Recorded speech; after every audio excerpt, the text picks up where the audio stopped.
Hello guys, good morning. Kagigising lang ng puyat. Mas mahirap palang magpuyat, masakit sa ulo.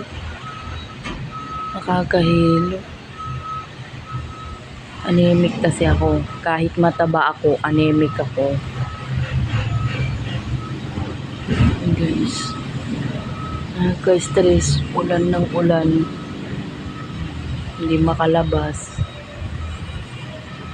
Hindi makalabas kasi wala akong trabaho. Tamad kasi ako. Mahirap pagtamad. Hindi ka kikita ng pera. Dito lang ako sa bahay. Kain, tulog. Ay nako guys. Sana all marami ng subscriber. Sana all kumikita na. Kaya kahit nasa bahay ka lang, ganito, nakatunganga, kumikita ka na. Yung iba kasi kumikita lang kasi nagmumukbang ng kung ano-ano. Tapos magaganda sila. Sana all maganda. Sana all sexy.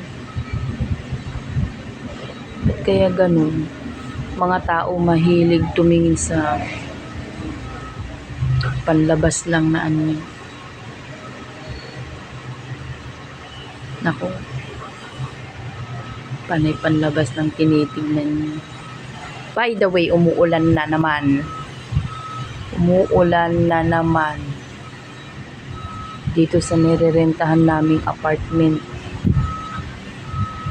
Apartment ng ewan. Kasi nabahasan sa harap ng pinto. Pero okay lang, at least may tinitirahan pa rin kami dito sa Manila. Nasa biyahe yung asawa ko, kaya nakakapag-vlog ako. Pag nandito yun, hindi ako makapag-vlog. Magagalit.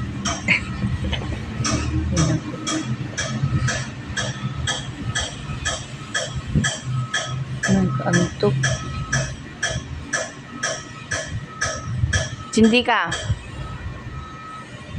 Diyan ka magkamot-kamot ha.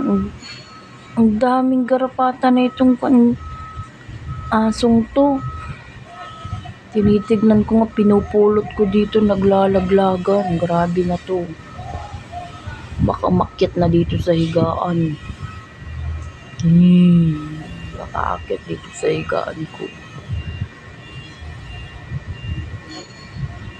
May naipon na nga ako na garapata niya. Nasaan na ba yung dito? Ayun.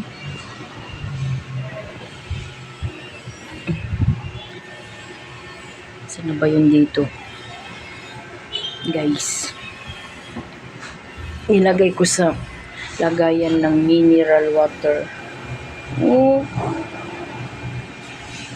Lagyan ko ng Clorox. Binabad ko. Paano ba yan mamatay? Wala namang susunugin ko yan. Baka pati apartment masunog. Tinitignan ko nga dito sa tabi-tabi ko kasi baka dito na pala sa tabi ko yung mga garapata, yung puto niya. Ay naku guys. Bye bye muna. Love ya.